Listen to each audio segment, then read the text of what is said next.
వినుకొండ పట్టణం కళ్యాణపురి కాలనీలో దోపిడీ దొంగల చేతిలో దారుణంగా హత్య గావించిన ఆలపాటి పుష్పలత కుటుంబాన్ని పరామర్శించిన ప్రభుత్వ చీఫ్ విప్ వినుకొండ ఎమ్మెల్యే జీవి ఆంజనేయులు. వినుకొండ పట్టణం కళ్యాణపురి కాలనీలోని ఈ నెల 21వ తేదీన దోపిడీ దొంగల చేతిలో దారుణంగా హత్య గావించిన ఆలపాటి పుష్పలత కుటుంబాన్ని ప్రభుత్వ చీఫ్ విప్ సీనియర్ శాసనసభ్యులు శ్రీ జీవి ఆంజనేయులు శుక్రవారం పరామర్శించారు. మృతురాలి భర్త ఆలపాటి రవిని పరామర్శించి సంఘటన వివరాలు అడిగి తెలుసుకున్నారు. సంఘటన అత్యంత దురదృష్టకరమని, రవికి జరిగిన నష్టం బాధాకరమన్నారు. బంగారం కోసం దోపిడీ దొంగలు పుష్పలతను హత్య చేశారని సమాచారం తెలియగానే వెంటనే తాను జిల్లా ఎస్పీతో మాట్లాడడం జరిగిందని, స్వయంగా ఎస్పీ సంఘటన ప్రాంతానికి వచ్చి విచారించడం, వేలిముద్దుల సేకరణ, డాగ్ స్క్వాడ్ ను రంగంలోకి దింపి విచారణ చర్యలు చేపట్టడం జరిగిందని అన్నారు.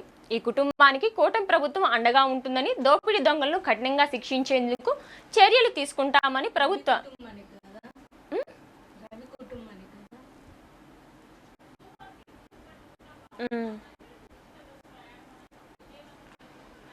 రవి కుటుంబానికి కూటమి ప్రభుత్వం అండగా ఉంటుందని, దోపిడీ దొంగలను కఠినంగా శిక్షించేందుకు చర్యలు తీసుకుంటామని ప్రభుత్వ చీఫ్ విప్ జీవి తెలిపారు. ఇలాంటి సంఘటనలు మరి ఎక్కడా పునరావృతం కాకుండా కఠిన చర్యలు తీసుకునే విధంగా పోలీస్ అధికారులను ఆదేశించడం జరిగిందన్నారు. ఈ పరామర్శలో చీఫ్ విప్ జీవి వెంట కూటమి నాయకులు ఉన్నారు. నేను షాప్లో చెట్లకొట్ల గుమస్తా ఉంటాను సార్. నేను పొద్దునే 9:45 నేను బయలుదేరి వెళ్ళిపోయాను సార్. మామూలుగా 10ంటికి వెళ్తాను, కొద్దిసేటుగా ఊరికి వెళ్ళాలన్నారని చెప్పేసి నేను తొందరగా బయలుదేరి వెళ్ళిపోయేసరికి జరిగింది సార్. కరెక్ట్గా 10 నిమిషాలు జరిగిపోయింది సార్. 10 దాకా కూడా ఫోన్ లైన్లోనే ఉంది. అక్కడ ఒంటి మీద నగలు కూడా పెద్దగా లేవు సార్. నల్లలు, తాడు, చెవు కమ్మలు, చెవు కూడా కట్ అయిపోయింది సార్. మాటీలు, చెవులకి కమ్మలు అయ్యే సార్. ఉంది కూడా చేతులు గాజులు, పిచ్చి గాజులు, అవి మంచి గాజులు అనుకుని పీక్కుని పోయారు. అవి కూడా అవి పిచ్చి గాజులు, అవి కూడా అలా తీసుకుని పోయారు సార్. అక్కడ ఏం లేదు సార్. మొత్తం నేను వచ్చారు, మొత్తం మడుగులో తడిసిపోతుంది.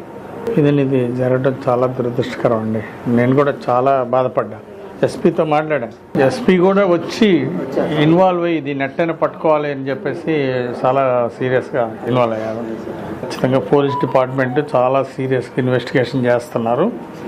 దొంగని పట్టుకోవటం ఖాయం, హత్య చేసిన వాడిని వాళ్ళని కఠినంగా శిక్షించడం ఖాయం. ఇంకోసారి ఎవరికి నీకు జరిగిన నష్టం, బాధ ఇంకోళ్ళకి జరగకుండా చేయాలనేది ఆలోచన. పోలీసులతో కూడా ఎస్పీతో మాట్లాడాను, డిఎస్పీతో మాట్లాడాను.